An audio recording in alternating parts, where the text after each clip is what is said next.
What is going on, guys? Rewinds here, and in today's video I'm going to be bringing you guys my review for Dragon Ball Super Manga Chapter 83, and I do want to apologize because this is a little delayed, so sorry about that, but it's better to get it out at some point rather than not get it out at all.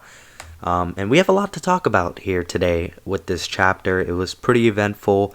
This chapter was full flashback, so we had a lot of stuff involving Gas, the Heaters, Bardock, and Monaito as well. So a lot happened, so let's discuss.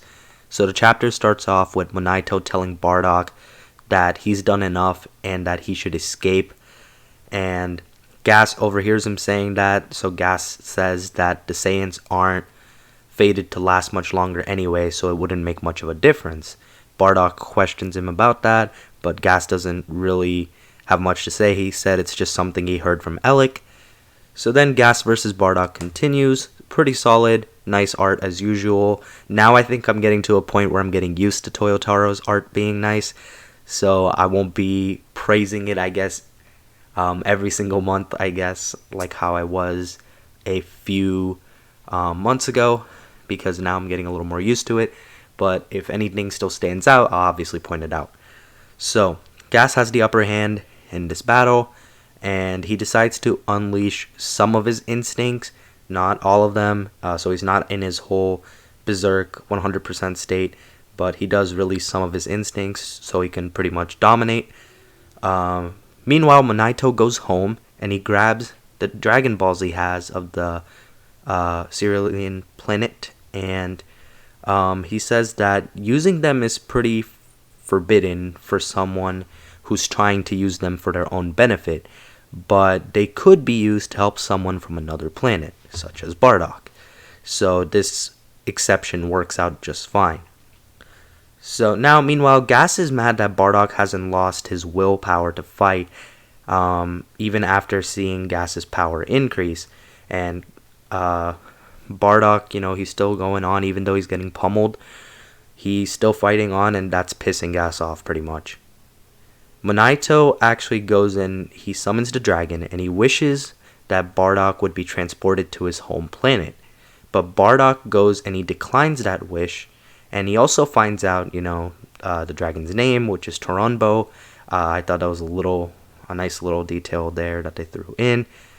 And Bardock says a Saiyan would rather die than run from an enemy.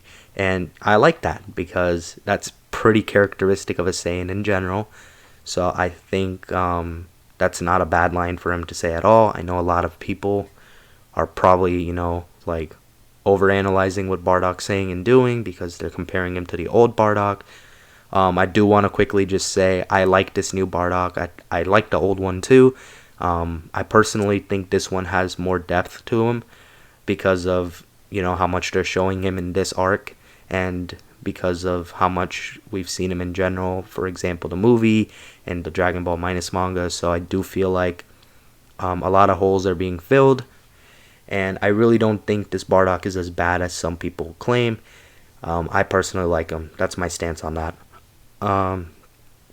So Monaito says, well, not Monaito, let's hit this point first. Bardock says that he's not leaving the planet till he defeats Gas. He's dead set on that. Monaito says to Bardock that he wants to help Bardock still, so he asks him if he has another wish. And Bardock says he wishes for his sons to end up thriving. And there were some other translations for this, and I know some people were really, again, it's just how the Dragon Ball community is. They were overanalyzing it, and they were thinking that the wish didn't actually come true and didn't happen, but it did, because the other translation for it was that he wanted his sons to grow up well. And his sons did grow up well. They lived to the point where they were adults. They didn't die a premature death. So his wish technically came true in that aspect. It's just that Raditz was on the wrong side of things, and eventually a point came where Goku and Raditz faced off, and we know what Piccolo did there. So, what happened, but they did live till their adulthood before, facing death, I guess, more often. So, not a bad wish. I like the wish, solid wish, and shows us more of this Bardock's character. And then as this wish is made, Alex sees something shooting away, which is the Dragon Balls, by the way, and he decides to go check it out. The other two heaters, well, not the other two heaters, just Oil, I believe, he's the one who thinks it's a shooting star. I thought that was a funny little moment when Maki calls him an idiot there. Meanwhile, Gas is back to pummeling Bardock, and he's beating him so bad now that he goes and he rips off his tail. And as Gas is about to deal what would be a final blow to Bardock with a spear, Monaito comes back and he takes the hit for Bardock. Honestly, props to Monaito here, because this is probably the most useful thing he's done. In this flashback, he's actually, the first part of the flashback, I believe when it was like chapter 77, he was looking useless like he's been most of this arc. But this part of the flashback, chapter 83, he's been much more useful. He used Dragon Balls, and he took a big hit for Bardock. So, good stuff from Monaito right there. Bardock is definitely, a little more motivated after he sees that.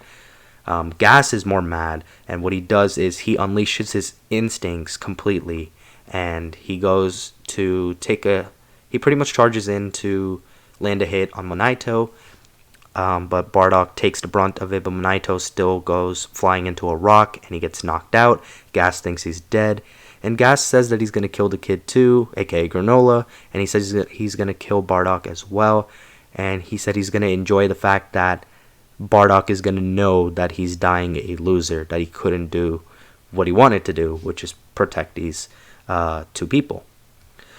And then Gas is pretty much just questioning Bardock now why he fights, and Bardock declines a whole bunch of reasonings that Gas thinks it could be, but Bardock says at the end of the day, in a life or death battle, what else is there to think about aside from victory? And I love that quote. That's my favorite quote from this chapter. I actually thought that was the best page, and I'm genuinely really, really excited to see this get animated one day.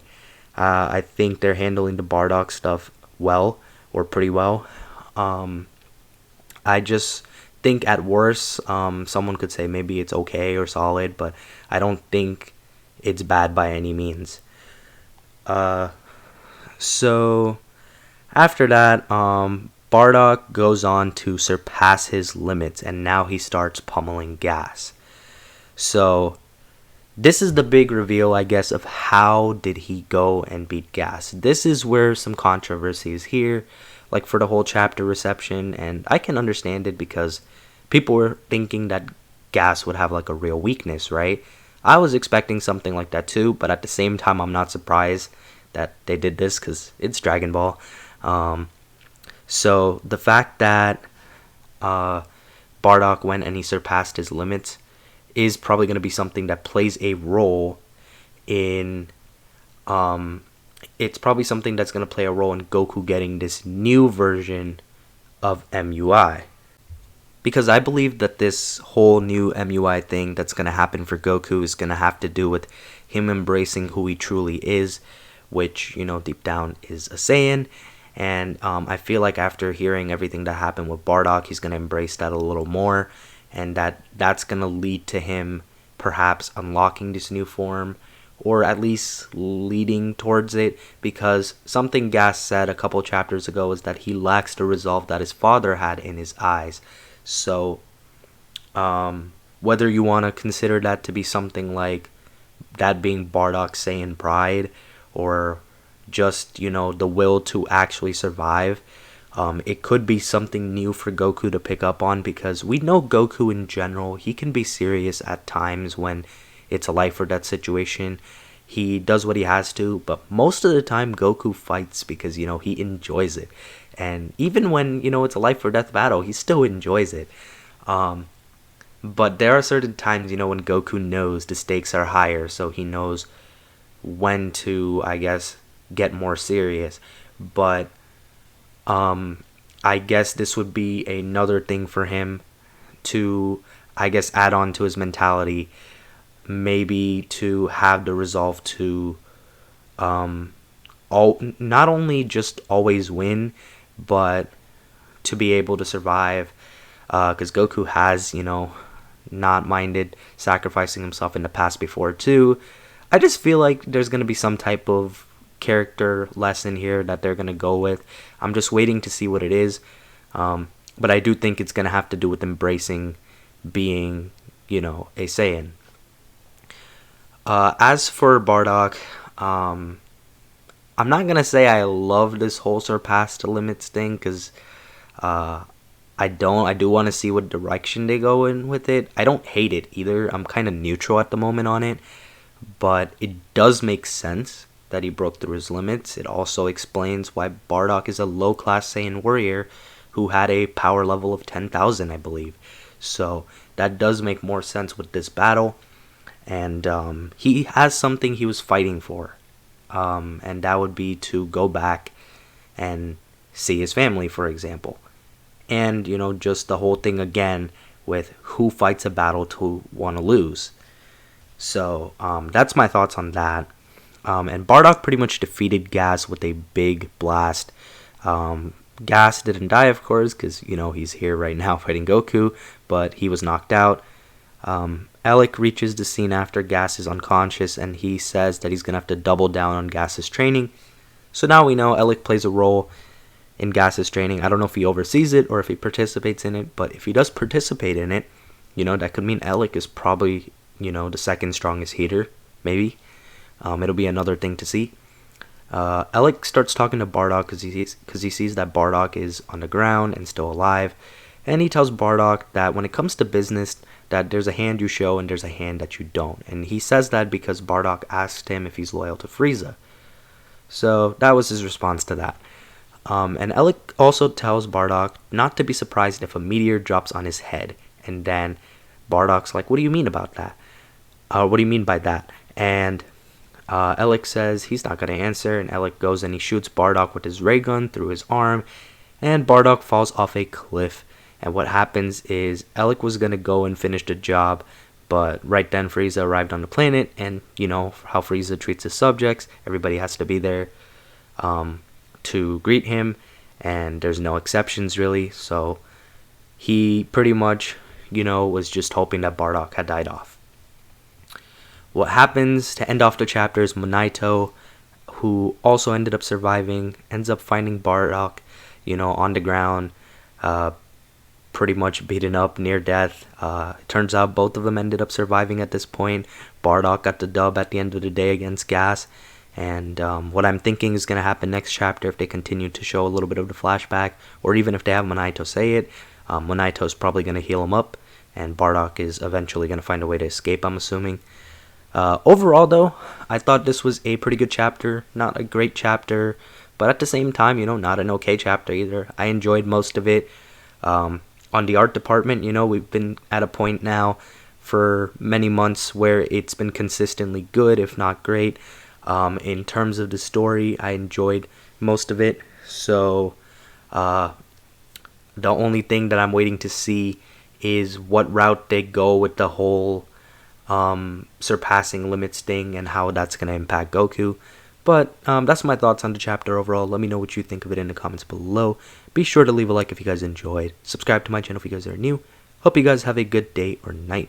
I'm Rewinds, and I'm out.